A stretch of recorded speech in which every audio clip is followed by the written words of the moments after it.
በስመ አብ ወወልድ ወመንፈስ ቅዱስ አሐዱ አምላክ ዘላለም ሥላሴ ስቡሕ ወቅዱስ ዘሳረረ ኩሎ ዓለም በአሐቲ ቃል ሰማይን ከነግሱ ምድርን ከነልብሱ የፈጠረ በዝናብ አብቅሎ በፀሐይ አብስሎ የመገበ የሚመግብ እግዚአብሔር ሰንበት ወአቡኃ ለምሕረት ያርሙ ክረምተ በበዓመት ይሰሙ ቃሉ ደመናት ክረምቱን በየዓመቱ የሚያመጣ ደመናት የሚታዘዙለት እንተ በአማን ንጹሕ ዝናብ የሰንበት ጌታ የምሕረት አምላክ ቅዱስ እግዚአብሔር በሕይወት በሰላምና በጤና ጠብቆ ረጅም ወራት ሰፊ ዘመናትን አድሎ በሰንበተ ክርስቲያን በቤተ ክርስቲያን ሰብስቦናልና ምስጉን ስሙ ቅዱስ ስሙ የተመሰገነ ይሁን።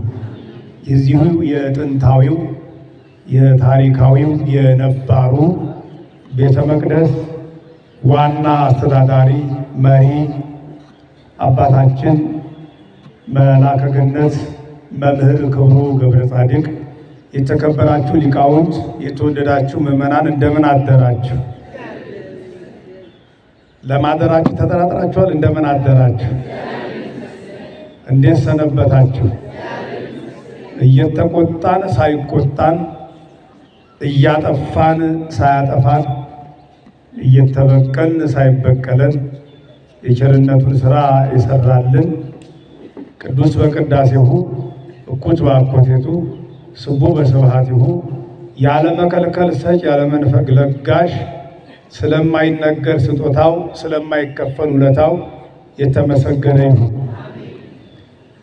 ለነቢያት ትንቢትን ለሐዋርያት ስብከትን ለሊቃውንቱ ትርጓሜን የገለጠ ለእኛም የሚሰማ ጆሮ የሚያስተውል አእምሮ አድሎ እንዲያስተምረን ቅዱስ ፈቃዱ ይሁንልን። እንኳን ለዐቢይ ጾም ለአራተኛው ሳምንት ወይንም እሁድ መጻጉዕ በሰላምና በጤና አደረሰን አደረሳችሁ። የትንሣኤውን ብርሃን በሰላም ያሳየን።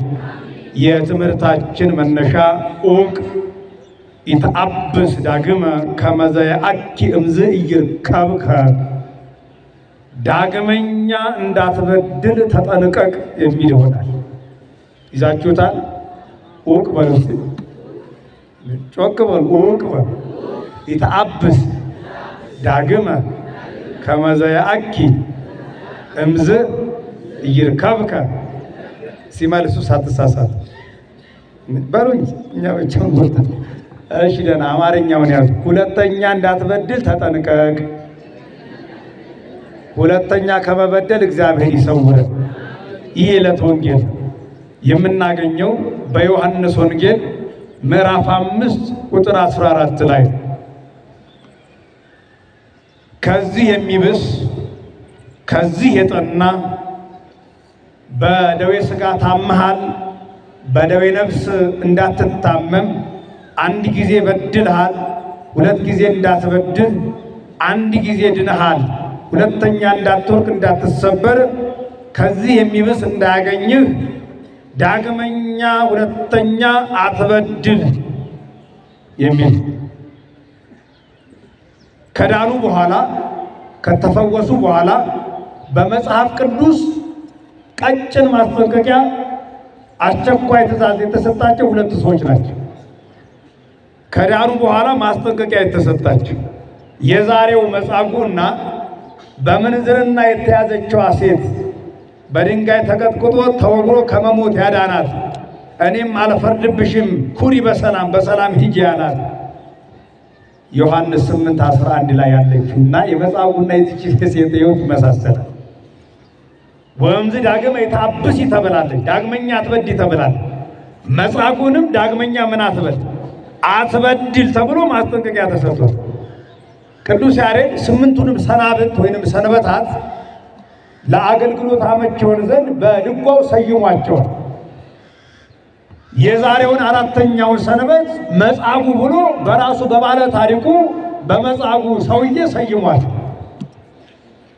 ወንጌላዊ ቅዱስ ዮሐንስ ከሌሎች ወንጌላውያን ሰፋ አድርጎ አምልቶ አስፍቶ ታሪኩን ዘግቦታል።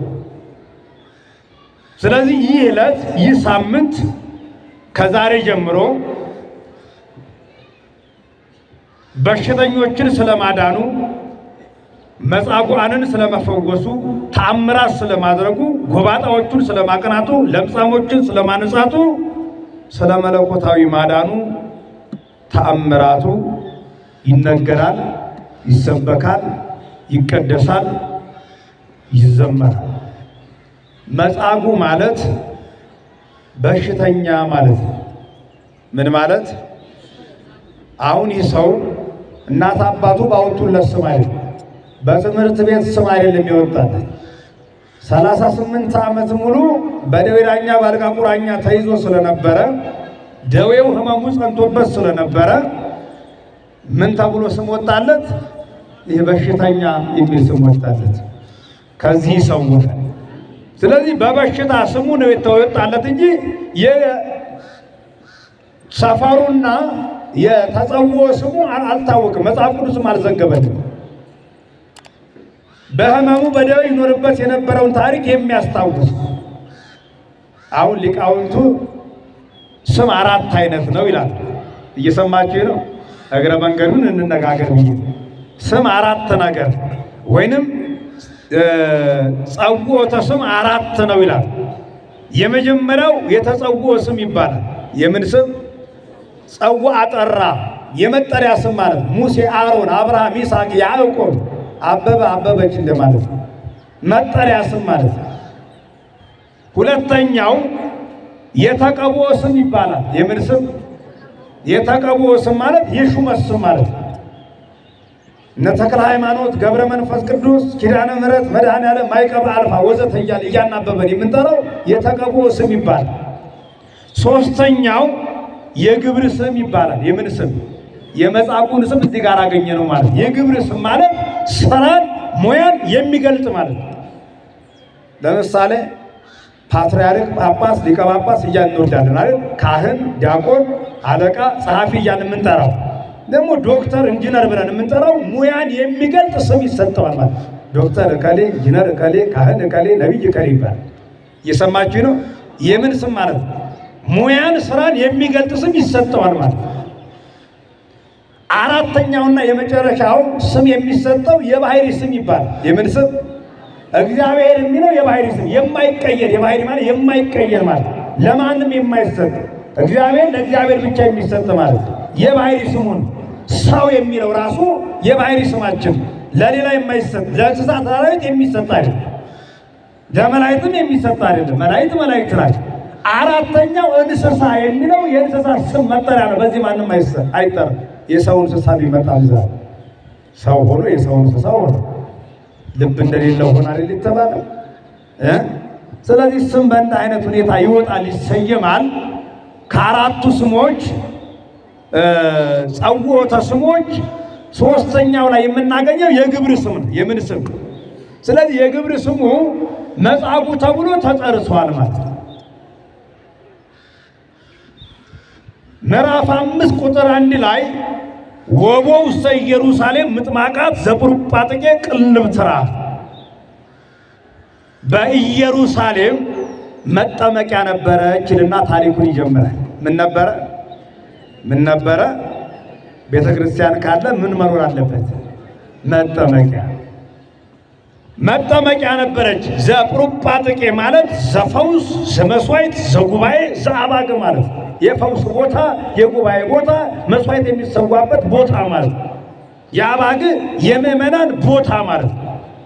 ቅርንብትራ ማለት ወይብልዋ ስማ በዕብራይስጥ ቤተ ሳይዳ ዘውእቱ ቤተ ሳይዳ ይለዋል።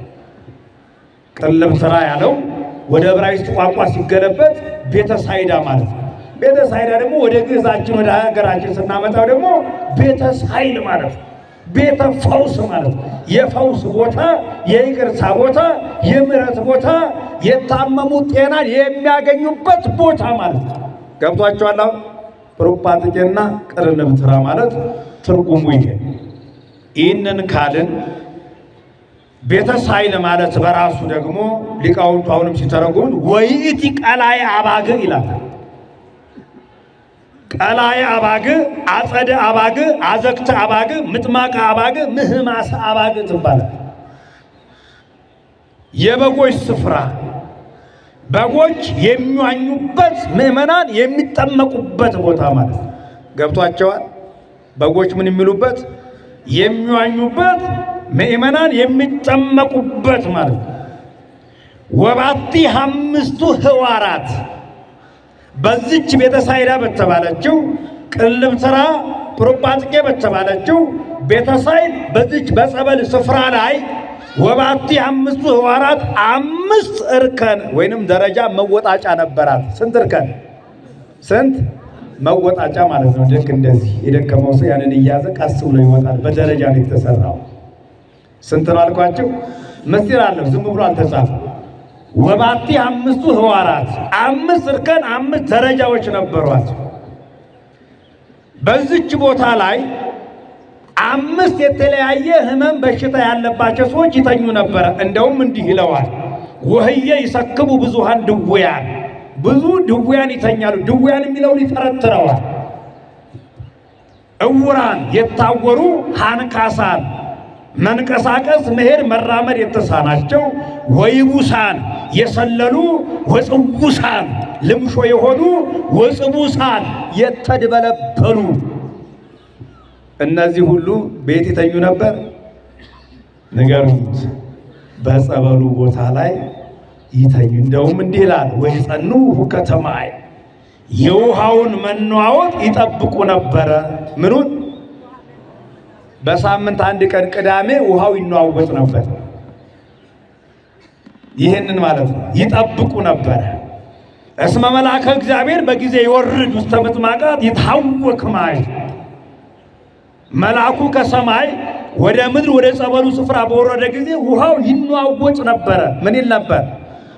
አባቶቻችን ድሮ ሲያጠምቁ የዛሬውን እንጂ ጸልየው ሲያጠምቁ ይንተከተክ ይፈላ ነበረ ጸበሉ አይደል? አባቶች የጸሎታቸው ውጤት ማለት የእምነታቸው ውጤት፣ ሃይማኖታቸው የጸና ምግባራቸው የሰፋ መሆኑ ይፈላ ነበር።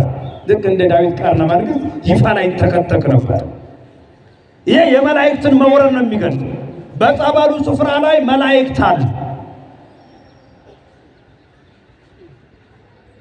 እነ ቅዱስ ጊዮርጊስ አሉ። ቃል ኪዳናቸው እስከዚህ ድረስ። በርሜል ጊዮርጊስ ያው እንግዲህ ሰሞነኛ አይደለ? ይፈላ ይለው አይደለ? ይጠብቁ ነበረ። ይህንን ነው የሚለው ወዘይ ወርድ ቀሪሙ እምድረው ከተማይ ወይተሐሰብ የሐዩም ኩሉ ደዌ ዘሞ። ውሃው በተነዋወጠ ጊዜ አስቀድሞ ወደ ጸበሉ ስፍራ የወረደ እድሉ ገጥሞት የተጠመቀ ካለበት ልዩ ልዩ ደዌ ሁሉ ይነጻ ይድን ይፈወስ ነበር ይላል። ከልዩ ልዩ ደዌያችን እግዚአብሔር ያድናል። መልአኩ ከሰማይ ለምን ወረደ ካልን ውሃውን ለመባረክ፣ ምን ለማለት?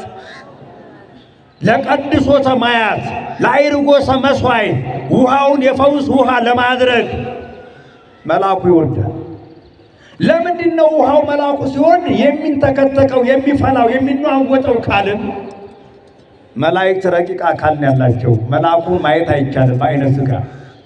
ከዚህ ዓለም ነፋስ ይረቃል፣ ከነፋስ ነፍስ ትረቃለች፣ ከነፍስ የመላእክት አካል ይረቃል፣ ከመላእክት አካል ደግሞ የሥላሴ አካል ይረቃል። ረቂቅ ዘም ረቂቅ ነው። ከዚህ በኋላ ማንም ማየት ስለማይችል መልአኩ ሲሆን ውሃው መፍላቱ ውሃው መናወጡ የማይታየው መልአክ በሚታየው ውሃ መገለጡ በግብሩ እየተገለጠ ነው። መልአኩ ወርዷል፣ መልአኩ አለ፣ መልአኩ መጥቷል፣ መልአኩ ባርኮኛል፣ የፈውስ ጸበል ውሃም አድርጎኛል እያለ የውሃው መናወጥ የመልአኩን ከሰማይ መውረድ ያስረዳል፣ ያመለክታል። ይህ መልአክ የተባለው ጠላት ገሎ ባሕር ከፍሎ ደመና ጋርዶ ግማሽ ሚሊዮን 600,000 ሕዝብ ከባርነት ቤት ያወጣው መልአከ እግዚአብሔር ቅዱስ ሚካኤል በቃዴስ በረሃ መናን እያዘነበ እያወረደ የመገበ መጋቢው ሊቅ ቅዱስ ሚካኤል ነው። አንድም መልአክ የተባለው ካህኑ ነው። እናልኳቸው ካህን እኮ መልአክ፣ የእግዚአብሔር መልአክ። መልአክ ማለት መልእክተኛ ነው፣ ሕዝቡንም እግዚአብሔርንም የሚላላክ ማለት ነው። ውሃው ደግሞ የጥምቀት ምሳሌ ወደ ትርጉሙ እየመጣ ያቺ የጸበል ስፍራ 5 እርከን እንዳላት ሁሉ የ5ቱ አዕማደ ምስጢር ምሳሌ ነው። 5ቱ ደረጃ ስንት ደረጃ? ለመጠመቅ ፈውስን ለማግኘት አንድ ክርስቲያን መጀመሪያ እነዚህ 5 አዕማደ ምስጢርን እርከኖች ናቸው። እነዚህን ማለፍ አለበት። ምስጢረ ጥምቀት አለ ውስጥ በ40 በ80 ቀን መወለድ አለበት። መጀመሪያ ማመን አለበት። ሌላው 5ቱ ድውያን የ5ቱ ጾታ ምእመናን ምሳሌዎች ናቸው ይላሉ በተርጉማን። 5 ድውያን ብለናል ቅድም የዘረዘርናቸው የታወሩ፣ ያነከሱ፣ የተደበደበሩ፣ ልምሾ የሆኑ እነዚህ 5 ናቸው። እያንዳንዱ ምስጢር ስላለው የ5ቱ ጾታ የምእመናን ወገኖች ምሳሌ። የምእመናን ወገኖች እነማን ናቸው ካልን የመጀመሪያው አእሩግ ይባላሉ፣ ሽማግሌዎች ምኖች። ሁለተኛ ወራዙት ጎልማሳዎች ወይንም ወጣቶች። ሶስተኛ ካህናት። አራተኛ አንስት። አምስተኛ መነኮሳት። እነዚህ የራሱ የቻለ በጸበሉ ስፍራ ሲሄዱ የሚያገኙት በረከት ስላለ ከዚህ ጋር ተነጻጽሯል። 5 አይነት ጾር አለባቸው። እየሰማችሁ ነው። ወደ አረጋውያን ስንመጣ የአእሩግ የሽማግሌዎች ጾር ምንድነው ካላችሁ ፍቅረ ነዋይ ምንድነው? አረጋውያን እንዳትቀየው። በገዳመ ቆሮንቶስ ከ3ቱ አርእስተ ኃጣውእ አንዱ ምንድነው? እምከመሰገድ ከሊተው አማይከድ ይሁን ከኩሉ መንግስታት ዓለም ወኩሉ ክብሩ አይደል? በሰግድልኝ ይህን ሁሉ እሰጥሃለሁ ነው። በፍቅረ ነዋይን የመጣ ፍቅረ ነዋይን በምንድነው ድል ያደረገው አምላካችን? በጸሊአ ነዋይ ገንዘብን በመጥላት ገንዘብን መውደድ ድል ማድረግ ይቻላል። አረጋውያኑ ለምንድነው ገንዘብ የሚወዱት ካልን ኋላ ሳረጅ ጧሪ ቀባሪ ከሌለኝ ምን እበላለሁ፣ ምን እቀምሳለሁ፣ ምን እለብሳለሁ ብለው ያስቡና ምን ያደርጋሉ? ገንዘብን ወደ መሰብሰብ ለገንዘብ ይሳሳል። ስለዚህ ፍቅረ ነዋይ ጾራቸው እናንተን አላሉ።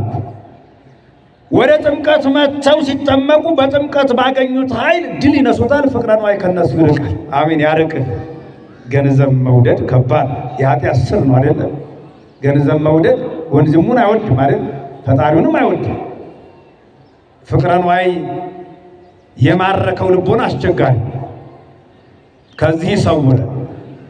ከጊዜያችን አንፃር ሁለተኛው ጾታ ምእመናን የተባሉት ወራዙት ናቸው። ጎልማሶች፣ ወጣቶች፣ ዘመነ እሳት የሚደረስበት በክንድ በጉልበት የሚተማመንበት ምን ታመጣለህ የሚባልበት ውርቀቱ ፈተናው የሚበረታበት ዘመነ ነፋስን አልፎ ዘመነ እሳት ላይ የሚደርስበት ገና ወደ ዘመነ ማይ የሚሸጋገርበት ወቅት። እነዚህን ደግሞ ምን ያጠቃቸዋል ካልን ዝሙት ከዚህ ሰውረ። ስለዚህ ከዚህ ከዝሙት ጠንቅ ለመዳን ወጣቱ ወደ ጸበሉ መጥቶ ሲጠመቅ በጥምቀት ባገኘው ኃይል ከእንዲህ አይነት መንፈስ ይፈወሳል። የ5ቱ ጾታ ምእመናን ምሳሌ ማለት ነው። ሌላው አንስት ነው። አንስት ማለት ሴቶች ማለት ነው። ምን አልኳችሁ? አንስት እንላለን ሴቶች ማለት።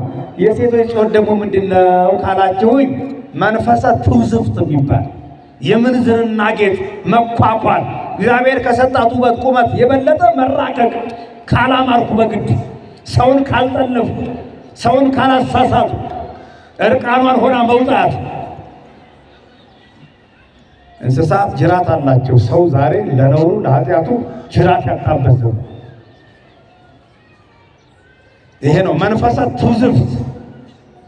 ያቺ 7 አጋንንት ያወጣላት ማርያም መግደላዊት ታስታወሳችሁ? አንዱ ጋኔን 7 መንፈስ ሆኖ ሲያሰቃያት ነበር። አንደኛው መንፈሰ ትውዝፍት ነው፣ የምንዝርና ጌጥ። እግዚአብሔር ከፈጠረው በላይ ሌላ ውበት ማምጣት ይቻላል? ቀለሙም ከሆነ ይለቃል፣ ቅባቱም ይረግፋል። አረ እንደ መልክስቴ ዛሬ ሊረግፍ የለ፣ ሳራ ላይ ሊቆልግ የለ፣ አፈር ይሆን የለ። ስለዚህ ከዚህ መንፈስ ለመውጣት ስንጠመቅ በጥምቀት ባገኘነው ኃይል ድል እንነሳበታለን። አራተኛው ካህናት። ምን አልኳቸው? የካህናት ጾራቸው ፈተናቸው ምንድነው ካልን ትዕቢት። በቆሮንቶስ ሁለተኛው ፈተና በትዕቢት ሲመጣበት በምንድነው ድል ያደረገው? በትህትና። ትህትናን ገንዘብ እንድናደርግ እግዚአብሔር ይርዳል። አይምሯችን ረቂቅ ማይረጋችን ምጡቅ ከኛ በላይ ማን አለ እያሉ እንዳይታበዩ ሲጠመቁና ሲያጠምቁ በጸበሉ ባገኙት ኃይል ይህንንም ድል ያደርጉታል። ድል ያደርግል። አምስተኛውና የመጨረሻው ጾታ ምዕመናን ከተባሉት መነኮሳት ናቸው። ምን አልኳቸው? የዛሬ ሰው ድንጋይ ተንተርሰው ይህ ዓለም በቃኝ ብለው እንደነ ማርቆስ ዘቶርማቅ እንደነ ዮሐንስ ወንጌሉ ዘወርቅ በየገዳማት ያሉ እነሱን አይደል በሰባቱ ጊዜያት በ12ቱ ጊዜያት በ24ቱ ጊዜያት እግዚአብሔርን የሚማጸኗል በከተማ የሚኖሩ ሕይወቱን መንገዱን ጎዳናውን የዘነጉት እነዚህን ምን ይጸናወታቸዋል ካልን ስስት በስስት ሲመጣበት በትዕግስት ድል አድርጎታል ዲያብሎስን አይደለ ስስት ለምንድን ነው መነኮሳት ስስት የጸናባቸው ለካ ስስታሞች ናችሁ እንዳትሉ ትምህርቱን ነው እየተማርን ያለው ስስት በጸናባቸው ሰዎች ነው እየገለጥን ያለነው ስስት ያልጸናባቸው ሰዎች አይደለም እየገለጥን ያለነው ለምንድን ነው የሚሰስቱት ካልን በፈለጉት በሻቱት ጊዜ ስለማያገኙት አንድ ጊዜ ካገኙ ያችን አይለቋት በፈለጉት ጊዜ ያልተገኘ ነገር አስቸጋሪ ማለት አንድ ጊዜ ከመጣ በቃ ከመጣሽ ማርያም ታምጣሽ አይደል በጥምቀት ባገኙት ኃይል ድል ይነሱታል ድል ያደርጉታል ለማለት ነው በዚህ ምሳሌ ይቀርብ ወሃሎ አሃዱ ብእሲ ዘ30 ወሰመንቱ ክረምቱ እምዘደ ሆየ በዚች በጸበል ስፍራ ላይ ይህንን ሁሉ ምስጢርና ትርጉም ያየነው ቦታ ላይ ከ38 ዘመን ዓመት ጀምሮ የታመመ አንድ ድውይ ህመምተኛ ነበረ ይላል። ምን ነበረ? የታመመ ሰው ነበረ። ማን ነው እሱ? መጻጉዕ። 38 ዓመት ሲሆነው ታመመ ማለት አይደለም። የታመመው ስንት ዓመት ነው እያለ 38 ዓመት ወገኖች ከበሽታ ጋር እየታገሉ ደጁን ፀሐዩን ሳያዩ ከወደቁበት ሳይነሱ እንደ ተዋን ከሽቦ አልጋ ጋር ተጣብቆ ይኖር የነበረ 38 ዓመት አይደለም 38 ሰዓት እኮ ከባድ ነው ወገኖች። የራስ ምታት በሽታው እንኳን ምን ያህል ነው እስከሚያልፍ አስታማሚ እንኳን አይገኝም። ሰው ይሰለቻል፣ ጠያቂ አይኖርም። 38 ዓመት ሙሉ በደዌ ዳኛ በአልጋ ቁራኛ የተያዘ ስጋው አልቆ አጥንቱ እስከሚቆጠር ጠያቂ ዘመድ አዝማድ እስከሚሰለቹ ድረስ አንዳንድ ጊዜ ከማስታመም መታመም ይቀላል። ከባድ እንቅልፍ አጥቶ ሆስፒታል ሲያስቡት እስቲ እየሰማችሁ ነው። ሰማይቱ ይስማችሁ። ስለዚህ 38 ዓመት ሙሉ የታመመ አንድ ሰው ነበረ ይልና ወኪያው ርእዮ እግዚእ ኢየሱስ ይሰክብ ውስተ አራቱ ጌታችን አምላካችን መድኃኒታችን ኢየሱስ ክርስቶስ በደዌ እንደተያዘ አውቆ ህመሙ እንደጸናበት አውቆ አእመረ ውስተ ደዌሁ ነው። ይህ ሰው ደዌ ጸንቶበታል አለ። እስቲ በችግራችን በህመማችን ጊዜ አምላክ በምህረቱ ይቃኘን ይመልከተን። እንዲህ አለው መጻጉዕ ወይቤሎ እግዚእ ኢየሱስ ተፈቅድኑ ትሕየዋል አንተ ሰው ልትድን ትወዳለህን ብሎ ጠየቀው። ምን አለው? ልትድን ትወዳለህን ብሎ ጠየቀው። ዋውሳ ውእቱ ድውይ ወይቤሎ እወ እግዚኦ አቤቱ አዎን እወዳለሁ አለው። ለምንድን ነው ልትድን ትወዳለህ ያለው? ለምን እንዲሁ ዝም ብሎ አልፈወሰውም ካልን እግዚአብሔር በግድ አይፈውስም። በግድ ያለ የፈቃድ አምላክ መዳን የፈለግ መፈወስ የፈለግ ህይወትን ማግኘት የፈለግ ና ነው የሚለው። አቅረብኩ ለከ እሳተ ወማየ በግድ በልምጭ በጅራፍ እየገረፈ ካልቆረብክ ንስሐ ካልገባ ካልጾምክ ትሰቀላለህ፣ ትገረፋለህ አይልም እግዚአብሔር። መንገዱን እያሳየን ያለ ያስተምራል። አስፈቅዶ ነው የሚያክመው የሚያድነው የሚፈውሰው። ወበከመ ይደሎ ወይበቆ እንደ ሃይማኖታችን ጽናት እንደ ምግባራችን ስፋት ልትድን ትወዳለህ። ለምንድን ነው መጻጉዕ ልትድን ትወዳለህ ብሎ የጠየቀው ካልን መጻጉዕ የታመመው በክፋቱ በበደሉ በተንኮሉ 38 ዓመት ሙሉ መከራ ያየው የማቀቀው በክፋቱ። ለምንድን ነው የጠየቀው ካልን ሳያስፈቅደኝ እኔ አድነኝ ብዬ ሳልጠይቀው እንደዚህ ብሎ መጣና አዳነኝ። እኔ ምን ላድርግ ታዲያ? ሰንበትን ሽሮ ቅዳሜን ሽሮ መጥቶ ነው ያዳነኝ የፈወሰኝ እንዳይል ልትድን ትወዳለህ ነው። እግዚአብሔር በማዳኑ በስራው እንከን የለው። እየሰማችሁ ነው?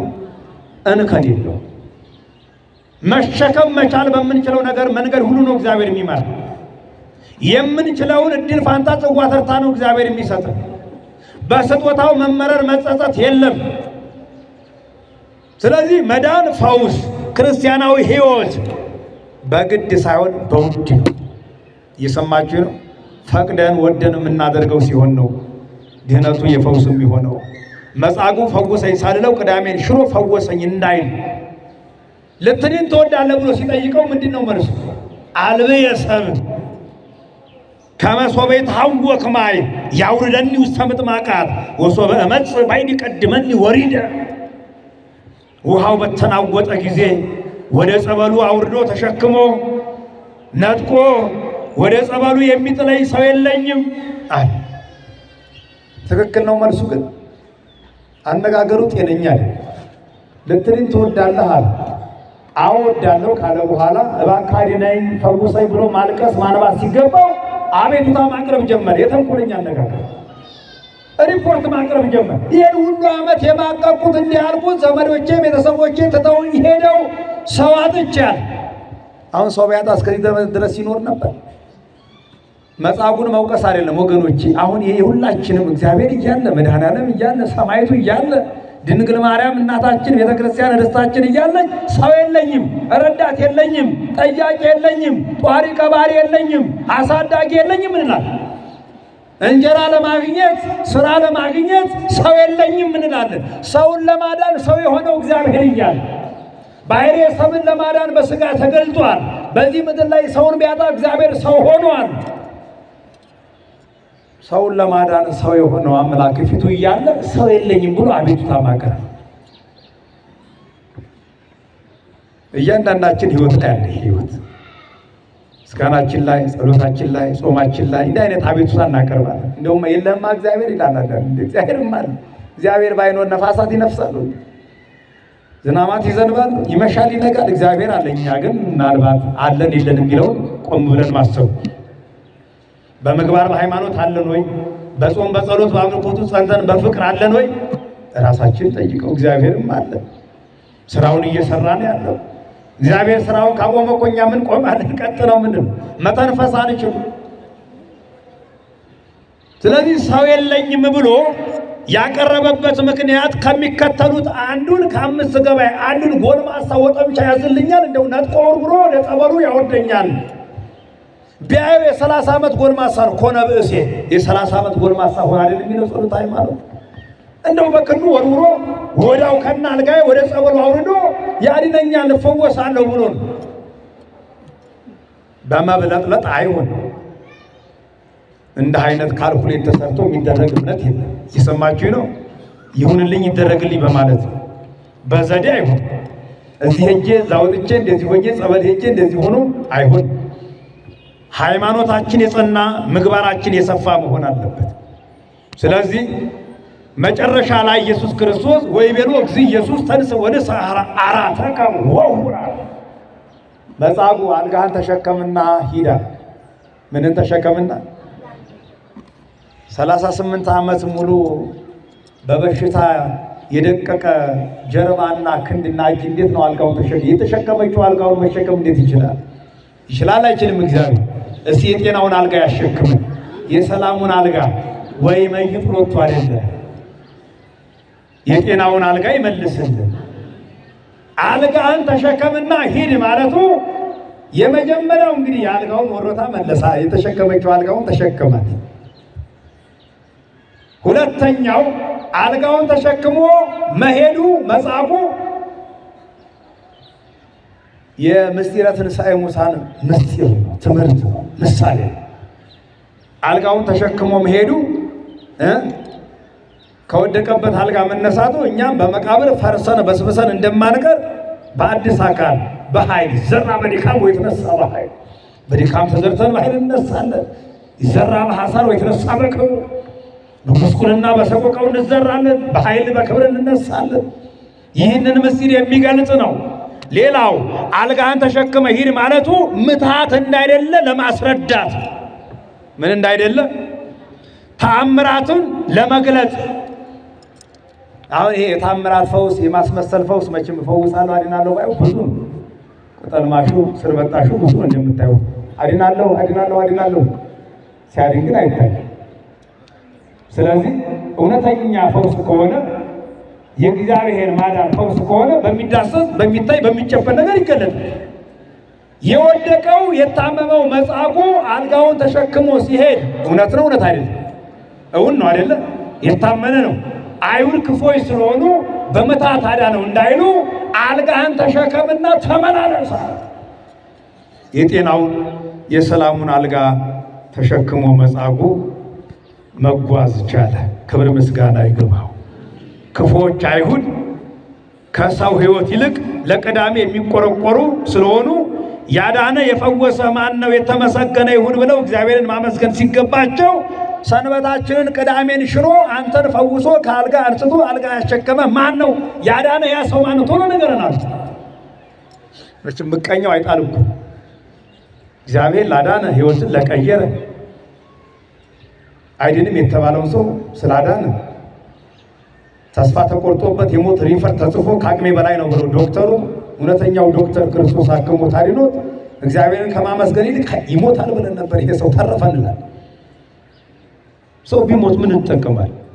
ግቦይ ናቸው አይሁን እንዴ ሰንበት ሰብ አንተ ሰብ ተፈጥረት ዋቆ ሰብ አንተ ሰንበት አለ። ቅዳሜ ለሰው ነው የተፈጠረች እንጂ ሰው ለቅዳሜ አልተፈጠረ። ለዕለት ለቅዳሜ የሚቆረቆሩ ወግ ጠራቂዎች ትንኝን እያጠሩ ግመልን የሚወጡ ሰውን እንፈውሳለን እያሉ ያልተፈወሱ ጸሐፍት ፈሪሳውያን ማን ነው ያዳነህ እያሉ መጻጉዕን ጠይቀውታል። ግን መጻጉዕም መልሶላቸዋል።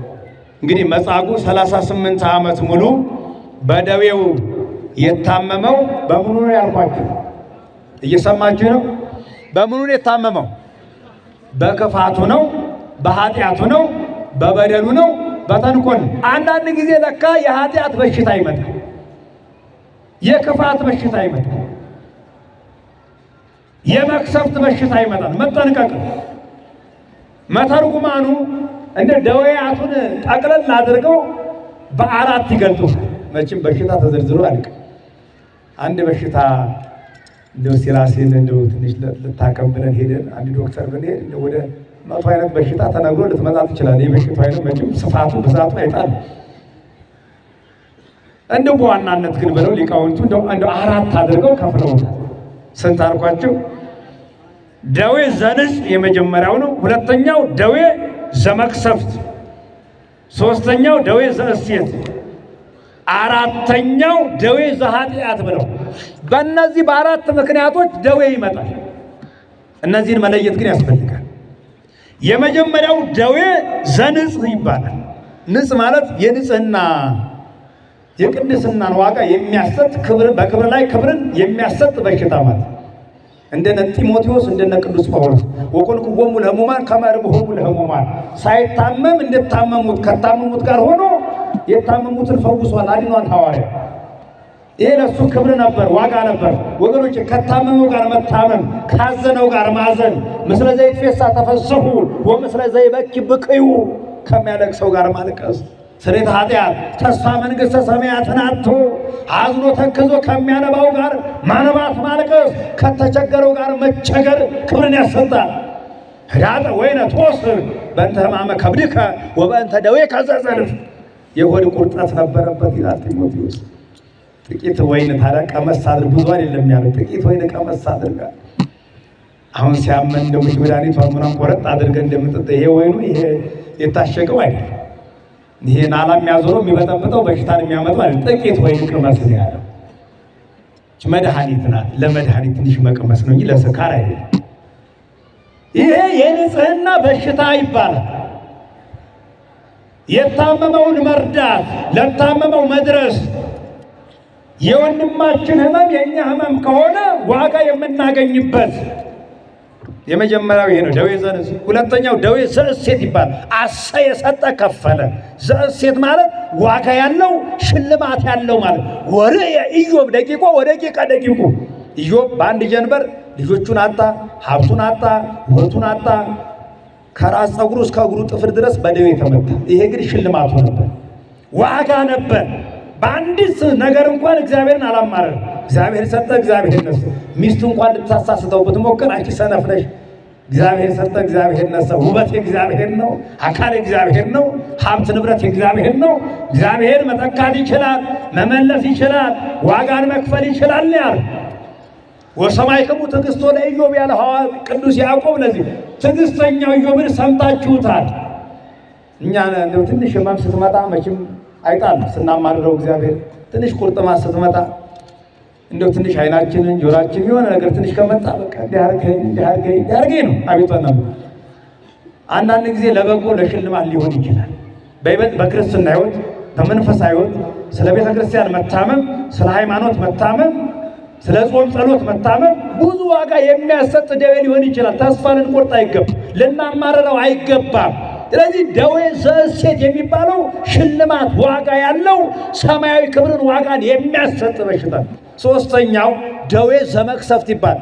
ከዚህ ሰውር ይህ ለየት ያለ ደዌ ዘመቅሰፍት ማለት አንድ ጊዜ ጸጥ የሚያደርግ ሞተ በኩር ያለው እንደነ ሳኦል ያለው በሽታ። ለምሳሌ ሳኦል ክፉን መንፈስ አድሮ ያንፈራግጠው ነበር። ዳዊት እዛው በቅርቡ ስላለ በገናው ደግሞ ሲያሰማው ይድን ነበር። ደግሞ ቅናት አጃደረበት እንደገና ያሳድደው ነበር። መልአኩ መጥቶት ቀስፎት ሐዋርያትን የገረፈ ያሰቃየ ሄሮድስ የተባለው ንጉሥ ሰውነቱ እንደው ቃሉን ለመግለጽ እንደው ተበላሽቶ ሸቶ ተልቶ ሞተ ነው ሐዋርያት ሥራ ላይ ስለተጻፈ ቃሉን ይገለጽ። ስለዚህ ይሄ የመቅሰፍት በሽታ ይባል። የምን በሽታ? ድንገተኛ ወራሪ በሽታ እንደነ ኮሮና፣ ሌላው ይህን ይመስል የመቅሰፍት በሽታ ይባል። ቀሳፊ በሽታ መድኃኒት የሌለው ሐኪም የሌለው ማለት እግዚአብሔር ከዚህ አይደል ከዚህ ሰውረ። ዛሬ ዘረኝነት፣ ጎጠኝነቱ የመቅሰፍት በሽታ ነው። ክፋቱ፣ ኃጢአቱ፣ ፍቅር ሰላምን የማጣት የሰው ደም እንደ ክረምት ጎርፍ መፍሰስ፣ የሰው ነፍስ እንደ ቅጠል መርገፍ፣ ይሄ የመቅሰፍት በሽታ ከዚህ አይደል። አራተኛውና የመጨረሻው ደዌ ዘኃጢአት የመጻጉዕ በሽታ ነው። የመጻጉዕ በሽታ በኃጢአቱ ምክንያት የመጣ የታዘዘ በሽታ። በምን አልኳችሁ? በበደሉ በኃጢአቱ በተንኮሉ የመጣበት በሽታ። ተንኮለኛ መሆን ውጤቱ ይሄ ክፉ መሆን፣ ጨካኝ መሆን፣ በቃሉ መበደል፣ በእጁ መግደል፣ በልቦናው ቂም በቀልን የሚያኖር ሰው ይታመማል። ውስጡ ሰላም ጤና ይሰማል። ጥሩ ሰው ደግ ሰው እኮ መልካም የሚያስብ ሰው እኮ ውስጡ ለውጡ ነው አይደለም። አለበለዚያ ግን የታመመ ነው፣ ሽባ ነው የሚሆን። ስለዚህ በኃጢአቱ በበደሉ የታመመ ሰው ነው። ዳግመኛ አትበድል ያለው ለዚህ ነው። ወደፊት ያለውን እግዚአብሔር ስለሚያውቅ አባቶች ሲተረጉሙ ምን አሉ? በዕለተ ዓርብ በሊቀ ካህናቱ ግቢ አምላካችን አይሁድ እየመጡ ሲጸፉት ፊቱን ከሚጸፉት አንደኛው ዛሬ ያዳነው የፈወሰው አልጋውን ተሸክሞ ሂድ ያለው የሰላም የጤናውን አልጋ ያሸከመው ያዳነው አምላኩን ፈጣሪውን በዳነ እጁ የአምላኩን ፊት ጸፋው ይላል። ማን? ይሄ ነው እንግዲህ የሰው ውለታ። ሰው የሰውን ውለታ ይዘንጋ ግድ የለም። ሰው እንዴት የፈጣሪውን ውለታ ይዘነጋል? ሰው እንዴት የእግዚአብሔርን ውለታ ይዘነጋል? ሰው እንዴት የሰማዕቱ የጊዮርጊስን ውለታ እንዴት ይረሳል? እንዴት ይዘነጋል? የመስቀሉ የቀራንዮ ውለታ ይዘነጋል?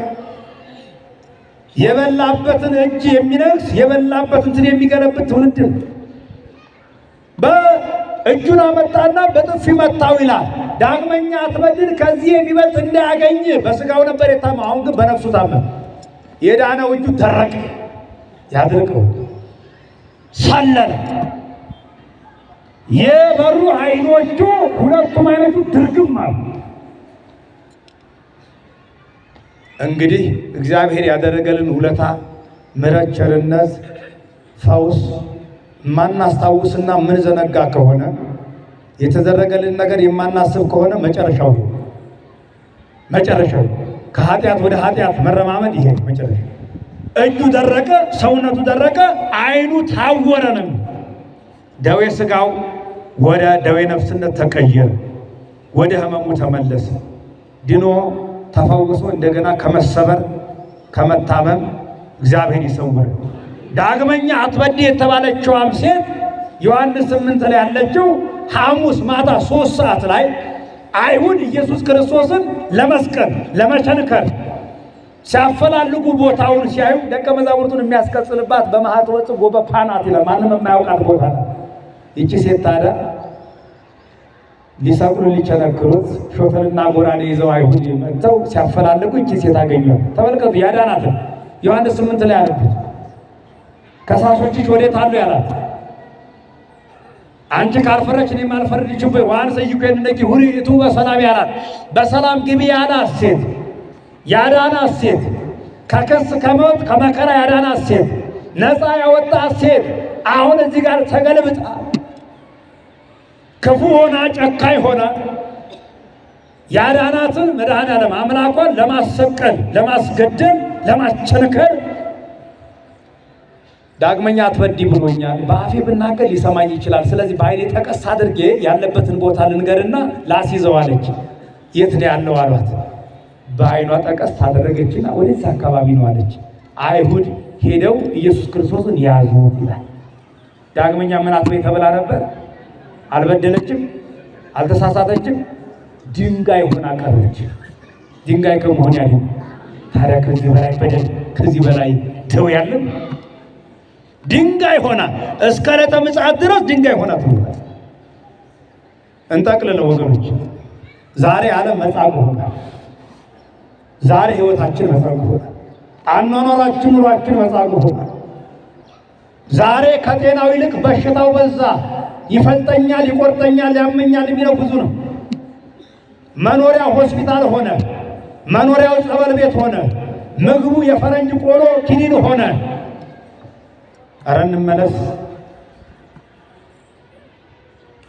እግዚአብሔር ተጣልቶ ይሆን? ከእግዚአብሔር ጋር እንታረቁ ወገኖች። ካወቅንበት ጊዜው ወቅቱ የፈውስ ወቅት ነው፣ የምሕረት ወቅት ነው። የበረከት የፈውስ የማዳን ክንዱን ይዘርጋልን፣ ከህመም ከደዌ ሁሉ ይፈውሰን፣ ሀገራችንን ደህና ያደርግልን። መቀደስ ማስቀደስ፣ መማር ማስተማር፣ ወጥቶ መግባት፣ ወልዶ ማሳደግ፣ ነግዶ ማትረፍ፣ ዘርቶ መሰብሰብ የሚቻለው ሰላም ሲኖር፣ ጤና ሲኖር። ትልቁ ሀብት ለካ ጤና ነው ወገኖች። ሰው ጤናው ከተሟላለት እግዚአብሔርን ተመስገን እያለ መኖር ነው ያለበት፣ ማማረር የለበት። እየሰማችሁ ሁሉ ነገር እያላቸው ጤናን ያጡ ሰዎች አያሳዝኑ? መኪናው እያለ እግር ከሌለ፣ የወርቅ ሰዓቱ ተንጠልጥሎ እጅ ከሌለ፣ የወርቅ ሀብል እያለ ማሰሪያው አንገት ከሌለ፣ የወርቅ ጉትቻ እያለ ጆሮ ከሌለ፣ የወርቅ መነጽር እያለ አይን ከሌለ የት ላይ ነው የሚደረገው? ኧረ ዋናው ጤና ነው፣ ዋናው ጤና ነው። ትልቁ ሀብታም ቱጃር የሚባለው ጤና ያለው ሰው፣ ጤና ያለው ሰው። እኛ ግን ተመስገን አናውቅም። ስለዚህ ባለን ነገር እግዚአብሔርን ተመስገን እያልን እያመሰገነው ልንኖር ይገባል። በዓለማችን በሀገራችን በሕዝባችን ላይ ያለውን መከራ፣ ስቃይ፣ ሐዘን፣ ሰቆቃ ሁሉ ያስወግድልን። ወደ ቀደመ ሰላማችን፣ ክብራችን፣ አንድነታችን ይመልሰን። ከሰንበት ረድኤት በረከቱን ያድለን። የሥላሴ ቸርነት፣ የድንግል ማርያም አማላጅነት፣ የቅዱስ ጊዮርጊስ ተራዳኢነት